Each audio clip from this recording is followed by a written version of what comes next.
32 और 33, the following data represents the average monthly take home salary of the employees of an organisation.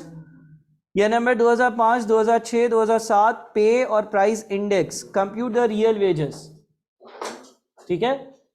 अच्छा, पे का मतलब ये है कि ये इसकी नॉमिनल वेजेस होगी। नॉमिनल वेजेस का मतलब ये है कि इसको जो तनख्वाह मिलती है। और प्राइस इंडेक्स का क्या मतलब है? इन्फ्लेशन को अकाउंट फॉर करता है ना।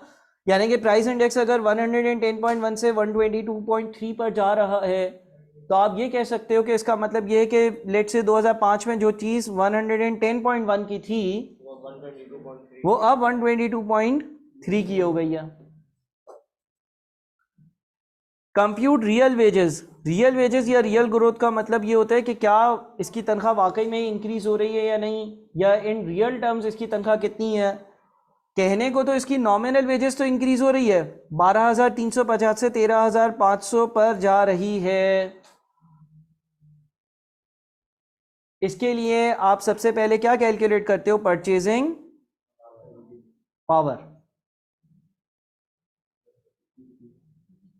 परचेजिंग पावर कैसे कैलकुलेट करेंगे?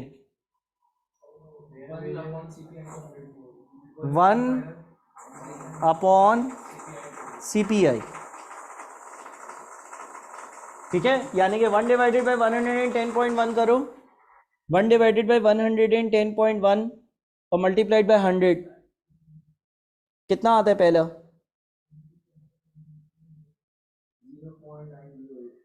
0.908। अगला भी बता दो।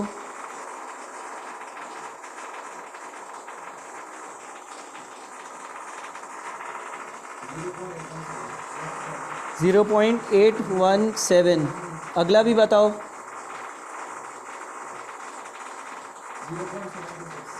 0.726। ठीक है। अब रियल वेजेस या रियल रुपी इनकम कैलकुलेट करने के लिए क्या करेंगे? परचेसिंग पावर को मल्टीप्लाई कर देंगे नॉमिनल वेजेस से, है ना। Real wages is equals to nominal wages into purchasing power. पहले कितना बनेगा?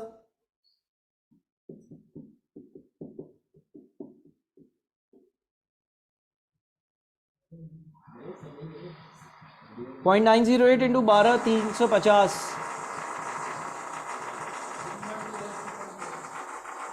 11217 कर लेते हैं। चलो अगला बताओ।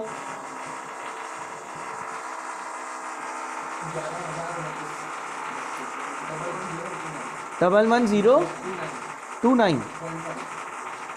0.5 हो तो 30 कर ही बता दिया करो ना। अगला बताओ।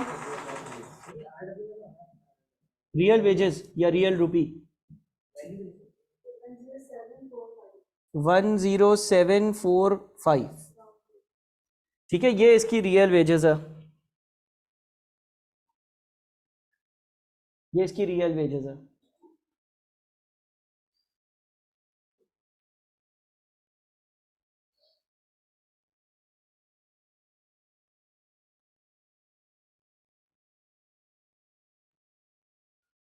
ये कौन सा चैप्टर है? Index number. नहीं नहीं, ये दिसंबर पे नहीं, ये तो वो था बारिश वाला, तभी नहीं किया।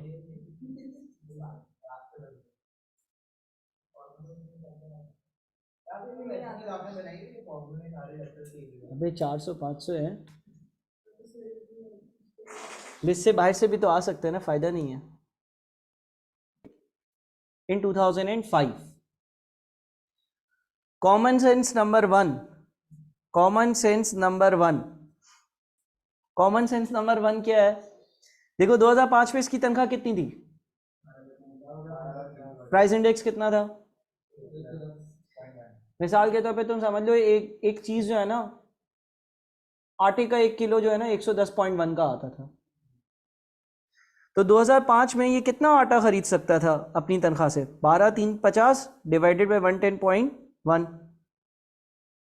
भाई 12,350 इसकी तनख्वाह थी। एज्यूम कर लो कि 1 किलो आटा 110.1 का आता था, तो 2005 में ये कितना आटा खरीद सकता था?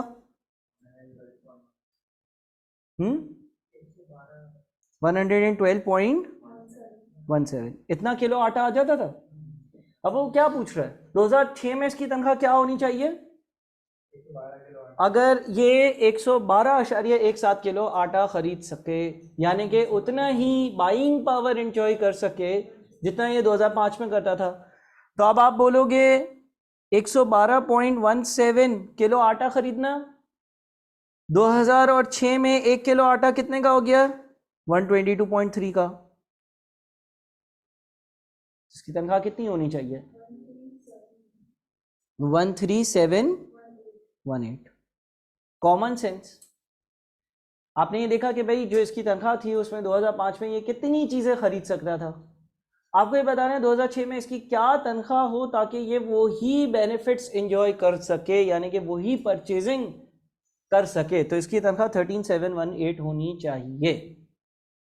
अगर इसको अब 112.17 किलो आटा खरीदना है और 122.3 का आटा हो गया है, तो 13718 इसकी तनख्वाह होनी चाहिए। सही है, एक तरीका ये है। Common sense number 2, common sense number 2 में तुम ये देख लो कि भाई चीज़ें महंगी कितने परसेंट हुई हैं। मिसाल के तौर पर 110.1 वाली चीज़ 122.3 की हो गई है ना, तो कितना इंक्रीज है? 12.2 का। 12.2 डिवाइडेड बाई 110.1 इंटू 100%, कितने परसेंट महंगाई आई है?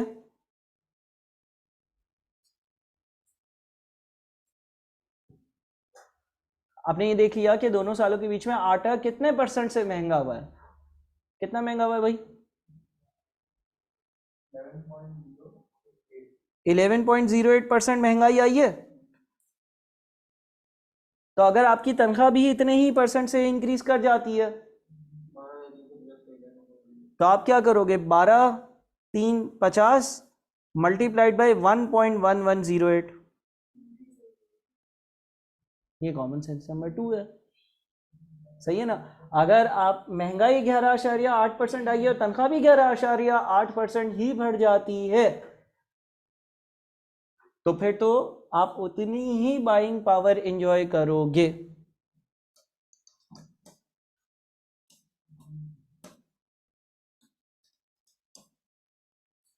सही है। ये 32 और 33 हो गया। उसके बाद क्वेश्चन 34, फाइंड यूलर नंबर या नेपियर नंबर। कभी कभार वो थ्योरी में पहले पूछता था, तो ये एक्सपोनेंशियल फंक्शन या 2.718 जिसकी वैल्यू होती है वो है।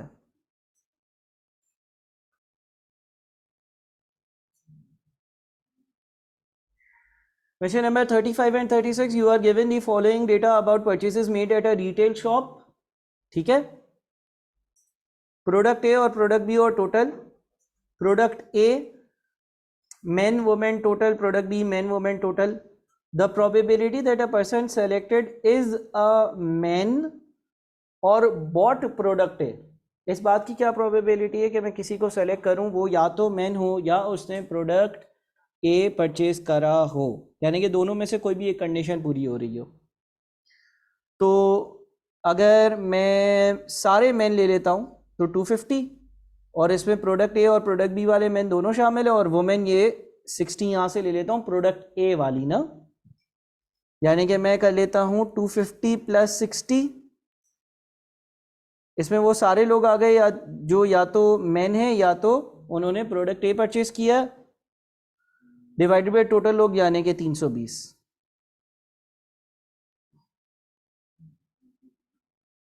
ठीक है, यानी कि पहले वाले केस का सिंप्लीफाइड आंसर 31/32 होगा।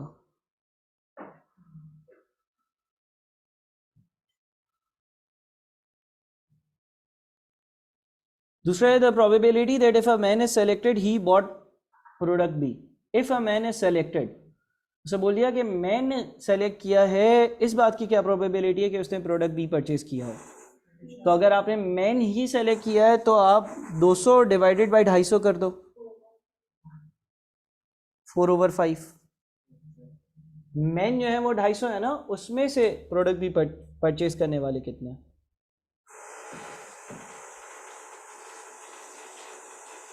सही है। चलो 37 और 38 करो अब। देखो वो बोल रहा है there are 65 currency notes of ₹1000, 35 currency notes of ₹500 in a safe.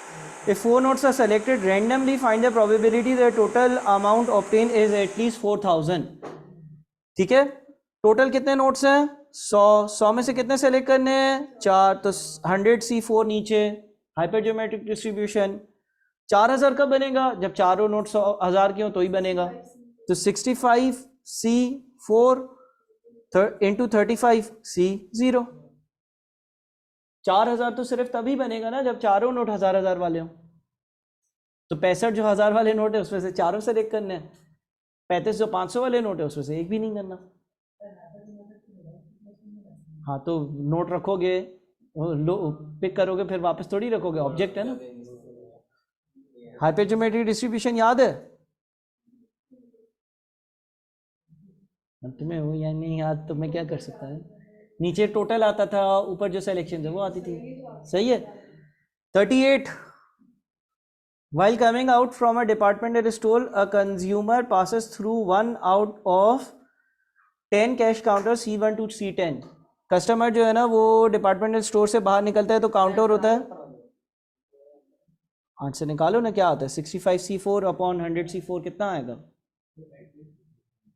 हाँ, एटलीस्ट 4000 लिखा, लेकिन यही हो सकता है और तो कुछ हो ही नहीं सकता। क्या आ रहा है आंसर? 0.172 आ रहा होगा बेटा। 8 तो नहीं ना, 4 नोट पिक कर रहे हो। अच्छा, while coming out from a department store a consumer passes through one out of 10 cash counter C1 to C10 all having same probability। एक कस्टमर जो है वो डिपार्टमेंट स्टोर से बाहर निकलते हैं, उसके सामने 10 काउंटर्स होते हैं, वो किसी भी काउंटर से जा सकता है। किसी भी काउंटर से जाने की प्रोबेबिलिटी क्या होगी? 1/10। Then his bill is verified by one of 4 officers with same probability V1 to V4। फिर वो और आगे बढ़ता है तो 4 लोग खड़े हुए होते हैं, V1 V2 V3 V4। किसी के पास भी जा सकता है बिल वेरीफाई करने के लिए। हर किसी की प्रोबेबिलिटी कितनी है? 1/4। Then he embarks one of 2 elevators E1 E2। और फिर इसके सामने जो है ना वो कोई एलिवेटर्स लगे हुए होते हैं, एलिवेटर्स हैं E1 और E2, जिससे वो रोड पर जा रहा होगा, बाहर जा रहा होगा, गाड़ी की तरफ जा रहा होगा। E1 एंड E2 और क्या लिखा हुआ है? E2 and is twice likely to embark on E2 as E1। यानी कि अगर 3 बार जाता है ना इस स्टोर में तो 2 बार E2 से निकलता है, 1 बार E1 से निकलता है। इसका मतलब E1 से जाने की प्रोबेबिलिटी 1/3 और E2 से जाने की प्रोबेबिलिटी 2/3 है। Find the probability that a consumer will pass through C6 और C10। कंज्यूमर जो है वो C6 या C10 से गुजरे। अच्छा, C6 C10 दो चीजें हो गई ना, तो 2/10। वेरीफाइड बाय V1, वेरिफिकेशन वो अपनी V1 से करवाए, यानी कि 1/4। And A marks on E2 और फिर E2 पर जाए, यानी कि 2/3। 30 में से एक बार ऐसा होगा कि वो C6 C10 काउंटर से निकलेगा और फिर V1 से वेरिफिकेशन करवाएगा और फिर E2 वाली लिफ्ट से घर जाएगा।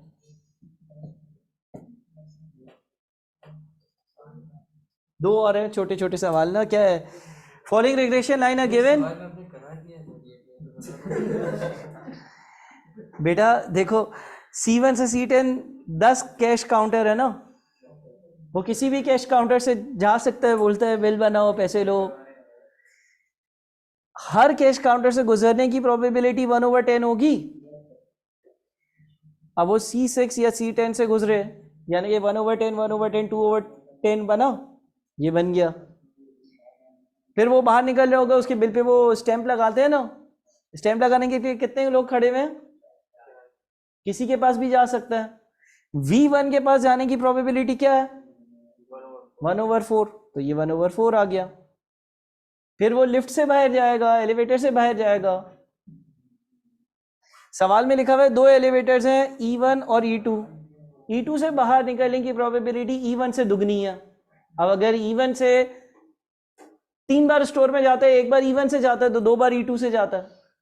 तो हमें E2 सेलेक्ट करना था, तो 2/3। फिर 39 following regression lines are given, regression line or X on Y and regression line Y on X. ठीक है, ये दोनों चीज़ें दी हुई हैं और सवाल यहाँ पे रह गया है, आप आर बताओ, आर कितना होगा बताओ। आर जो है वो under root of B into D से आता था ना। अच्छा, पहली लाइन क्या है, एक्स ऑन वाई की लाइन ना, तो एक्स इज इक्वल्स टू -2 + 3, ठीक है ना, और वाई ऑन एक्स की जो लाइन है उसमें x + 4y is equals to 10, 4y is equals to -x + 10, y is equals to -x/4 + 10। तो अब बताओ r कैसे आएगा, b कितना है, b कितना है -1/4, d कितना है, अब r बताओ कितना आएगा। गलत,